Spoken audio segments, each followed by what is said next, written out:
July 27, 2025, Ukraine.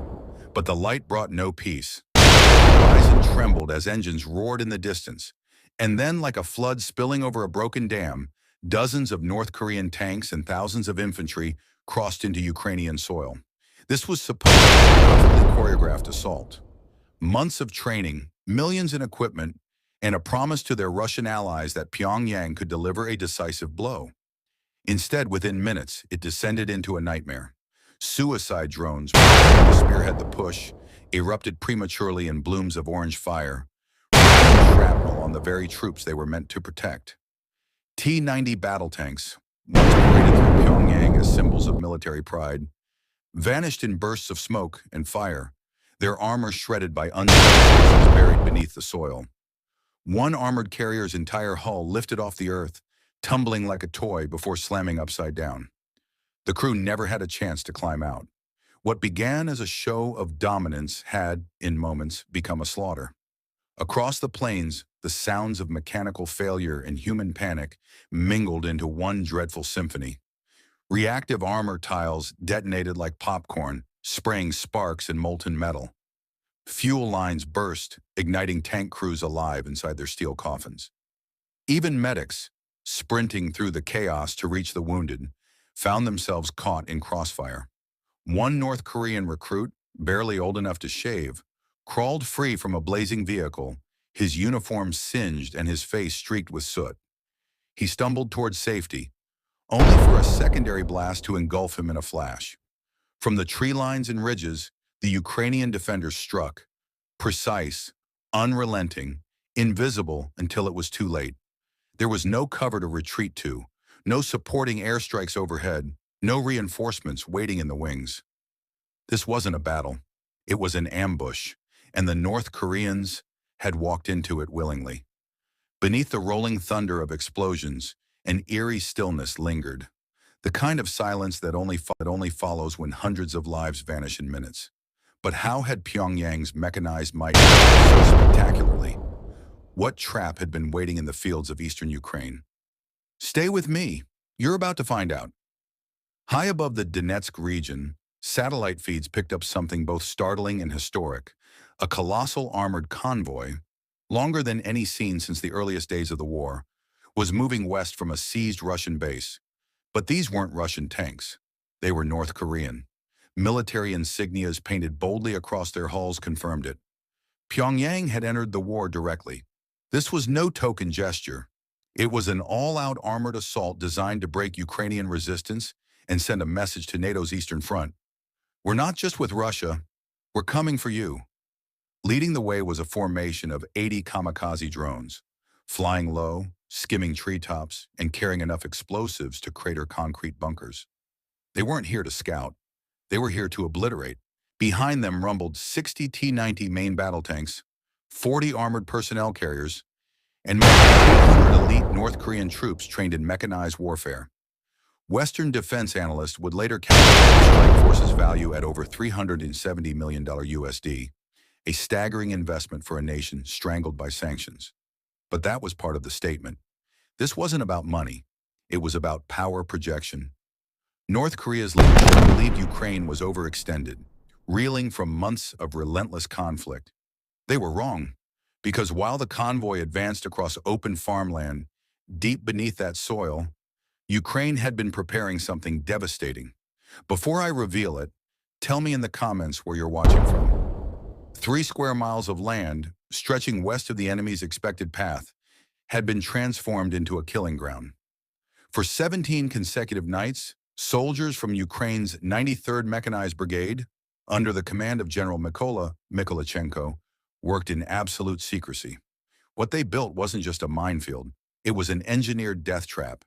Hidden under wheat stalks, village paths, and shallow irrigation trenches lay between 140 and 200 anti-tank mines, enough to annihilate an entire armored regiment. But sheer numbers weren't the secret. These explosives were placed with surgical precision. Multiple trigger types, from pressure plates to infrared beams to seismic sensors, were layered to ensure that no vehicle type could pass unscathed. And the most cunning detail? They left narrow, safe corridors open, deliberate channels designed to lure enemy drivers into thinking they'd found a clear path. In reality, those lanes funneled them directly into overlapping kill zones. NATO engineers had reviewed the setup. They called it textbook asymmetric warfare. From above, the farmland looked like peace. From below, it was a loaded gun. At 7:03 a.m., the first North Korean tank rolled over the invisible threshold.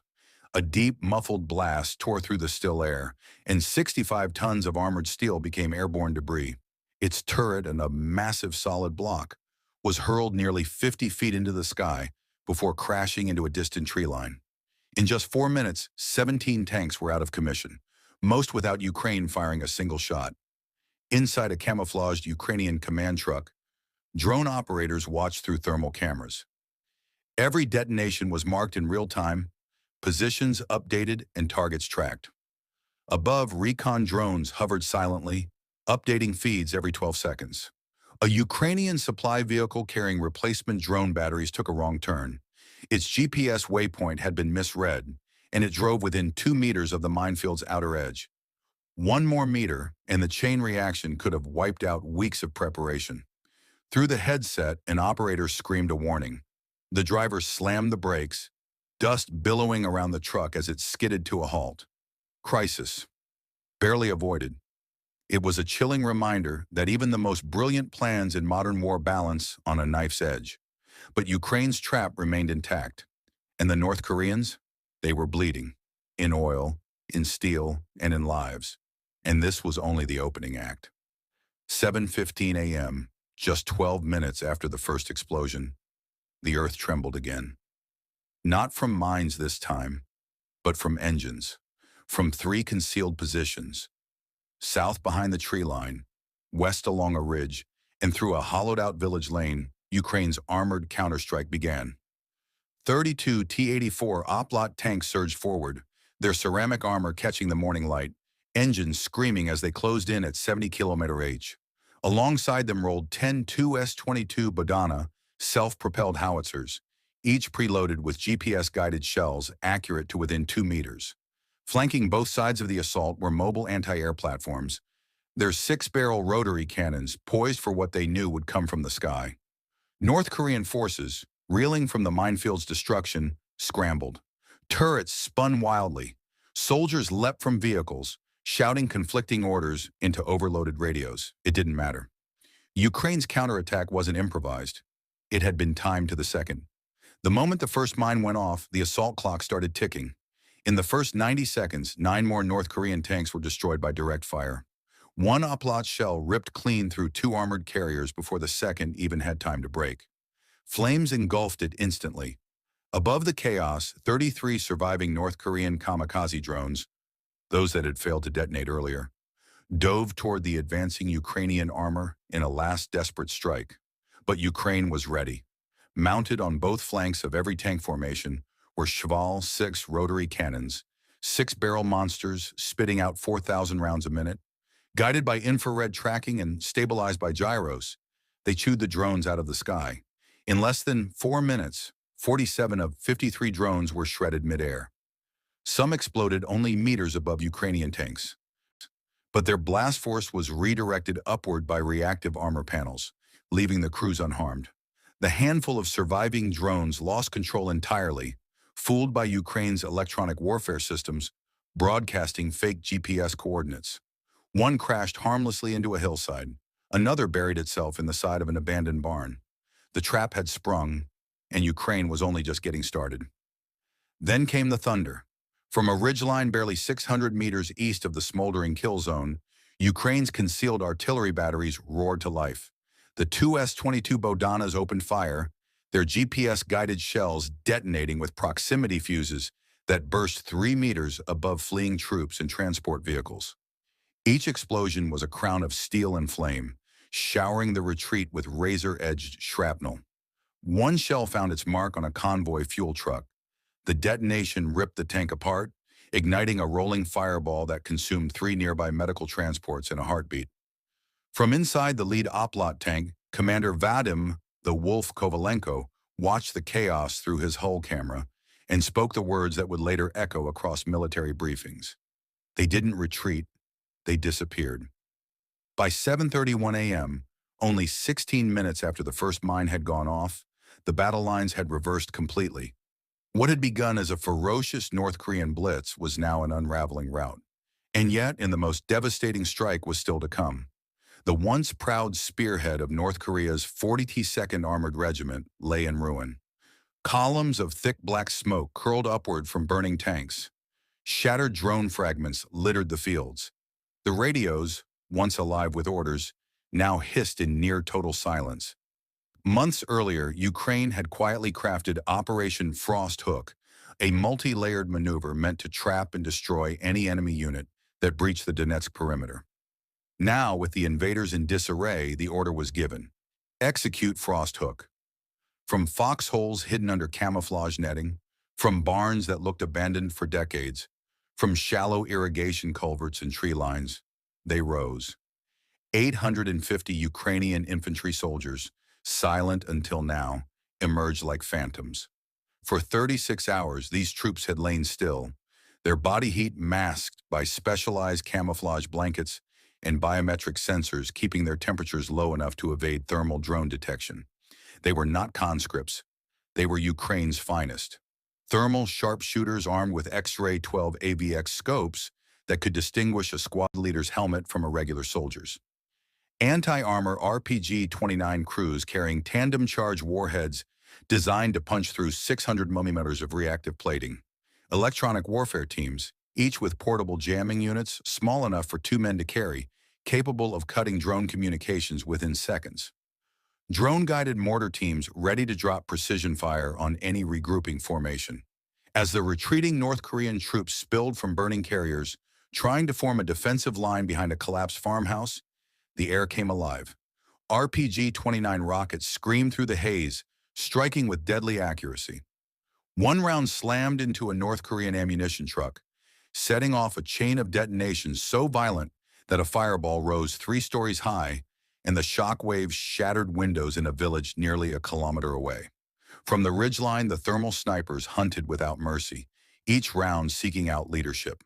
With every officer cut down, confusion deepened.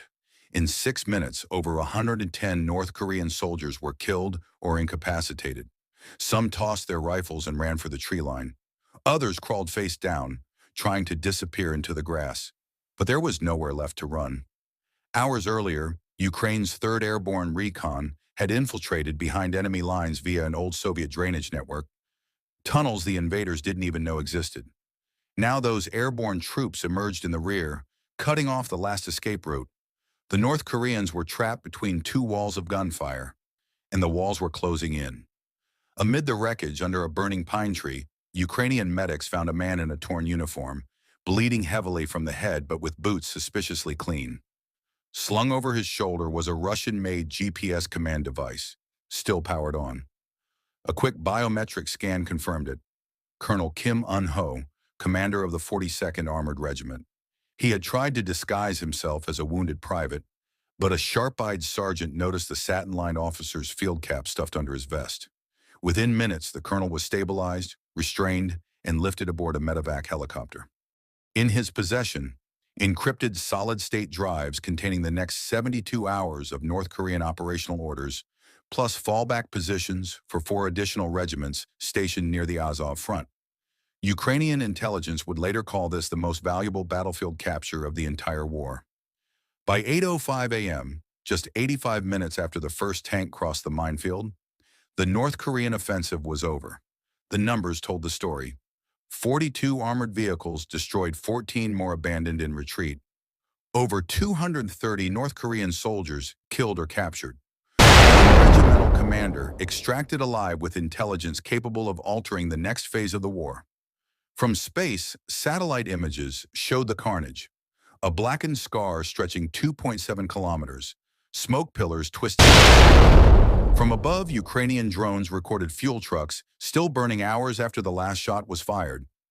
For the first time since the start of their involvement, North Korean state media went completely silent for more than 36 hours.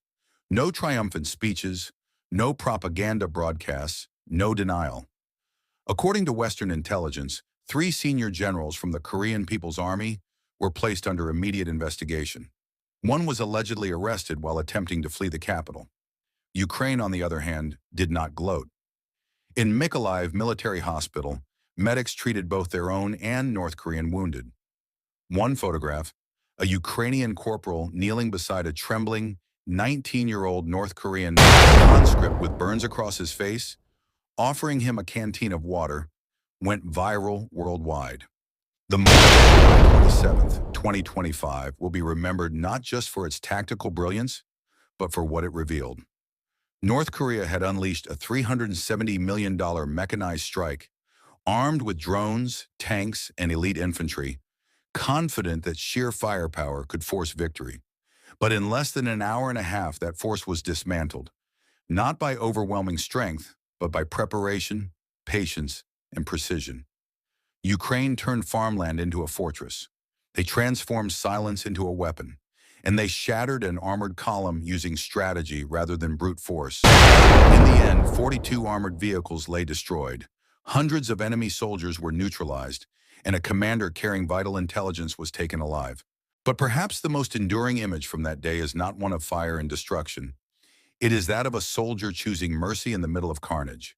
Because in a world hurtling toward drone-dominated warfare, shifting alliances, and ruthless proxy battles, Ukraine reminded the watching world of something that still matters more than missiles or armor. Humanity. This battle is over, but its echo will be heard in every war game, every strategy meeting, and every military doctrine written for decades to come. And the question that remains is not what Ukraine will do next, it's what the world will.